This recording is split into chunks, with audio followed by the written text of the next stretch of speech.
Well, hi guys. The purpose of this video is to share our purpose as connections team, greeters, ushers, however you want to call that. The first point here is to value one another. Our vision as you lead in greeting people each Sunday is to value one another. Recognize that they have chosen to come and worship Jesus rather than sleep in and watch online. They've left comfort to share Jesus with you and others and to worship Jesus. This is to be celebrated. This is a very good thing. And you, this is what I want you to get here. You are the people to initiate that celebration. All right?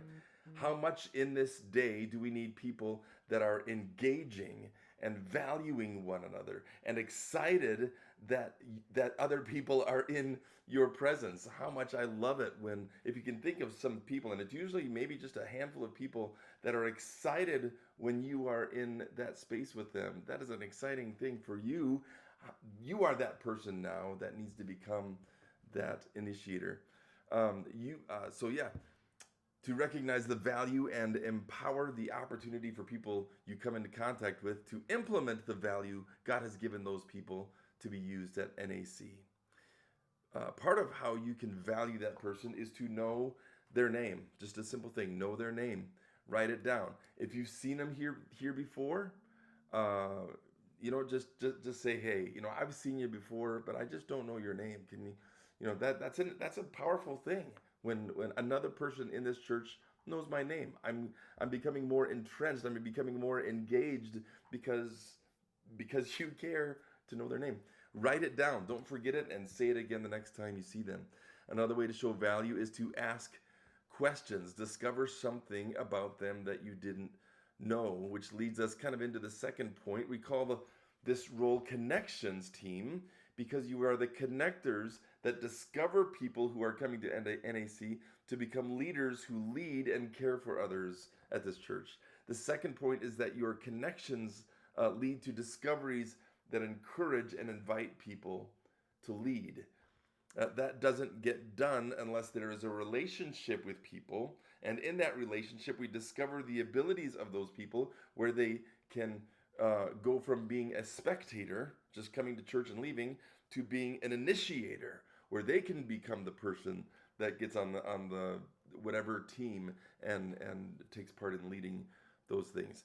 So what does this look like? How do we value one another and invite them to leadership? Well, roughly 80% of our church is not leading or assisting in any ministry. This is not good, and this is very common for churches everywhere. If we are to reach people that are lost and in need of Jesus, we need leaders. We need people who care. We need the power and presence of God in our life so that we are reaching the right people for the right purpose and even having our purpose to be the right purpose as we're doing this, rather than doing it out of fear, but to do it out of love.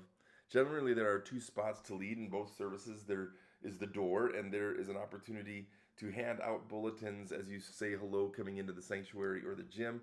I know that in the second service, there's another good spot of inside the door to lead them downstairs. That's another good opportunity there. Saying hello, though, is the only the beginning of what is required to be a connector.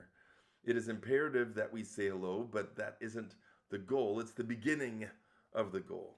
Caring for people requires you to ask questions about their week, care for them, pray for them if needed, discover something about them you don't know, and bring value to them. This is what the third person leading can do much more than the door person or bulletins person. This is why we stack the deck and have more people in greeting than normal, because we are wanting to do more than just hold the door and pass out bulletins. We are connecting people to one another. We are connecting people to our heart. We are showing our excitement that they are here, and we love it that they are here. We are connecting the way that God loves people to the way that we should love people. Not fakey, not unauthentic, but with sincerity, with excitement that they are here, with enough care and discovering them in what is important to them so we can lead them or encourage leadership to them. So bring value to others, discover something about them. Sure, hold the door and open the bulletins, but know that that is just the beginning. All right. Yeah, that's all I have for today, guys. Love you. Take care. And thanks so much for serving. So glad that you're here with me.